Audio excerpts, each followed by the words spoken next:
basic schematic of a laser cavity. Some of the laser light of course goes out, and this is our useful radiation. All right. Now all of the photons that are coming out, or the photons that are inside the medium, they have a certain quantum state. They have a certain quantum state. Now they are bosons, and we all know that if you have two fermions or two electrons, they cannot be in the same state. Because they are fermions, because of the Pauli exclusion principle, they cannot be in the same state. Agreed? But bosons can be in the same state. Bosons, in fact, prefer to be in the same state. So now we have a single photon,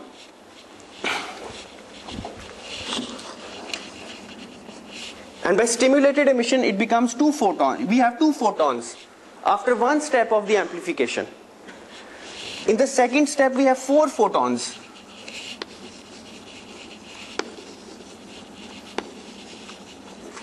And all four of these photons are in the same quantum state. There is no difference between these photons. They are in the same quantum state. So all the photons that are contributing to laser action, they have the same amplitude, they have the same phase, they're moving in the same direction. So this is a state, a quantum state, which is occupied by a large number of photons. And photons, we know that if there is one boson in a state, another boson wants to come into that state, the boson welcomes it. Okay? So if you have a state and a boson lives in that state, and another boson wants to come into that state, this boson will welcome it. And they want to join together and make a two boson state. Now you have two bosons. A third boson wants to come into that state. The two bosons will welcome the third incoming boson. In fact, the probability increases. So the probability increases by, if you get one photon, there's a probability that you get two photons. There's a probability that you get four photons. The probability keeps on increasing. So once, this is just like some social movement. पहला झंडा बुलंद करने वाले बहुत कम लोग होते हैं किसी तहरीक में, लेकिन एक दफा झंडा बुलंद हो जाए, दो तीन लोग जमा हो जाएं, फिर उसके इर्द गिर्द 20 लोग इकट्ठे होते हैं, फिर 20 लोगों के इर्द गिर्द 100 लोग इकट्ठे होते हैं, जब 100 लोग इकट्ठे होते हैं फिर 1000 लोग इकट्ठे होंगे, 1000 लोग इकट्ठे होते हैं फिर 1 लाख लोगों का जमा हो जाना आसान है. So this is bosonic behavior. That is, there is one photon, it welcomes additional photons, and as soon as the state grows, the number of photons in the state grows, it becomes easier and easier to welcoming more photons. So this is how light amplification occurs, and we've already discussed this when we were talking about Bose-Einstein condensates. All right.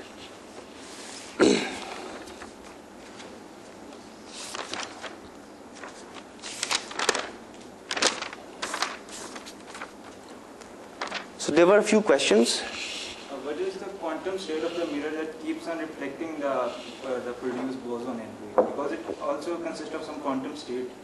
So what is the basic property that keep on reflecting the produced amplified thing into it? अच्छा, इन्होंने ये सवाल पूछा कि ये जो mirror है इसकी क्या क्वांटम स्टेट है. दरअसल देखो, ये quantum behavior and lasing operation. We cannot use classical mechanics to explain lasing operation. Agreed? Now what about the laser? What about the mirror? The mirror is not a quantum object.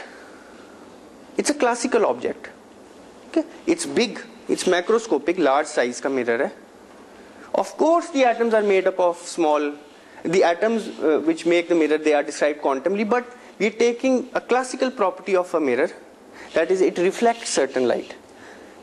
So we're not exploiting any quantum property of the mirror here. It's just a classical object which is reflecting light. We can write a matrix for the mirror, a reflection matrix. Photon comes in, it moves in the opposite direction. So it's a purely classical object. All right.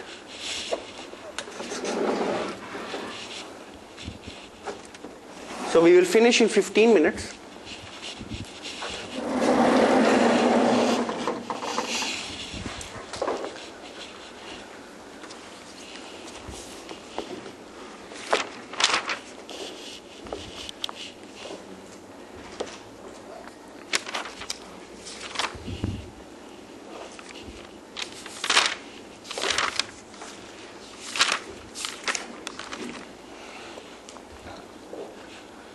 So the last thing that we will talk about today is the gain coefficient.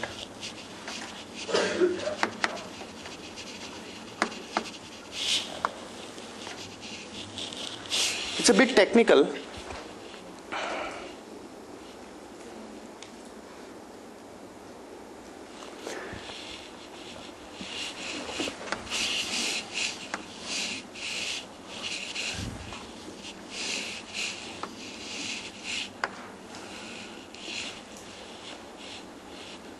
Suppose we have two mirrors.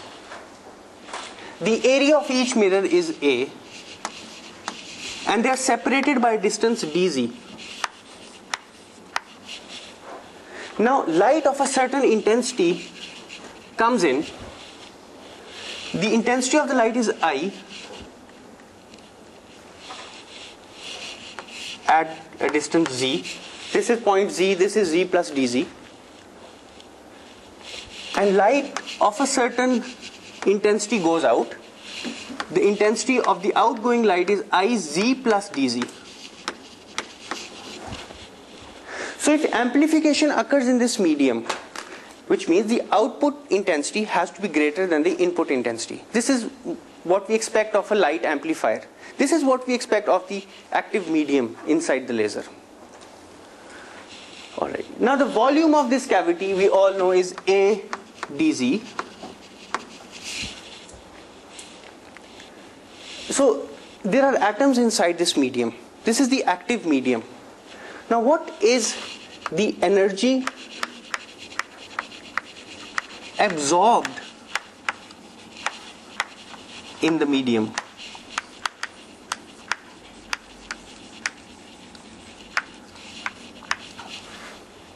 The energy absorbed in the medium will be equal to the Einstein coefficient B, which is the absorption coefficient, rho omega,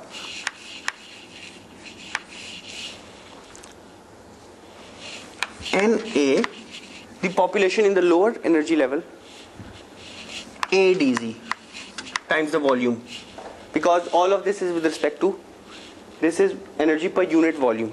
So this is the total energy absorbed inside the medium. Now Na and Nb are the two levels between which transitions are taking place. Okay?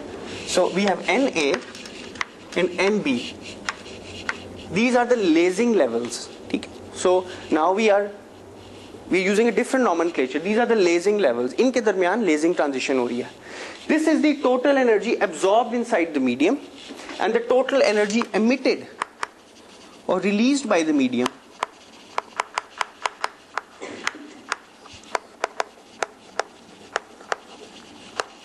ये क्या होगी? Forget about spontaneous emission. Right, same expression with an NB. B rho omega NB A dz. So the net energy emitted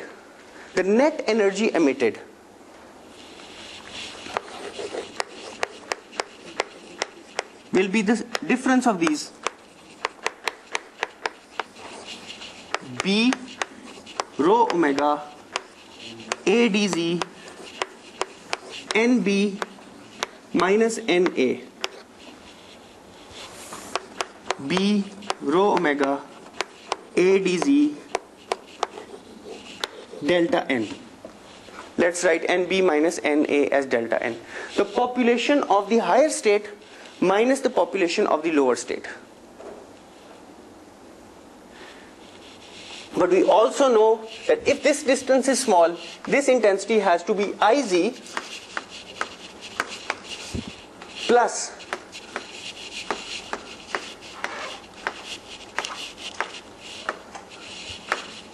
right, the Taylor series.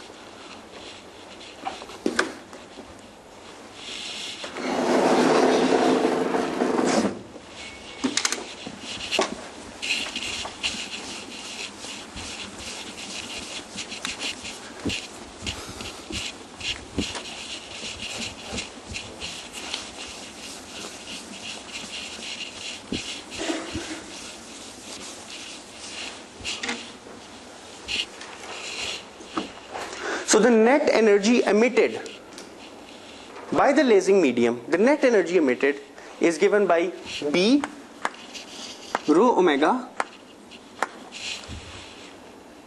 A dz into delta N, and this has to be equal to partial I partial Z dz times A.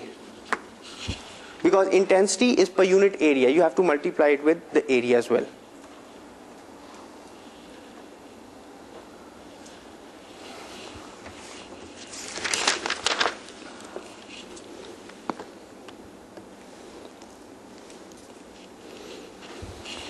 So, किसने पूछा? ये समझ आ गया? ये नहीं समझ आया? ये देखो. This is the intensity of the radiation that comes in. This is the intensity of the radiation that goes out. What is the additional energy that goes out? It's this term.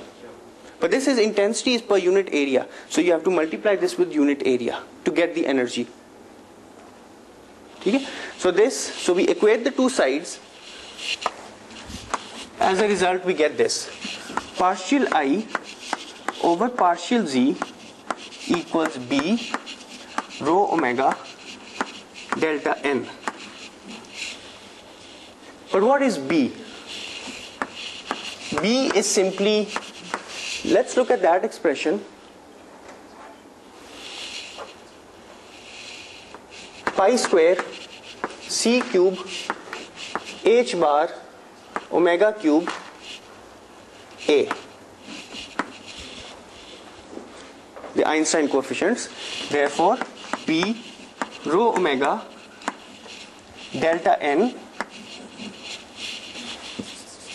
pi square C cube H bar omega cube. Now A is the inverse of the lifetime. Get a tau here. So we can write this as di over dz.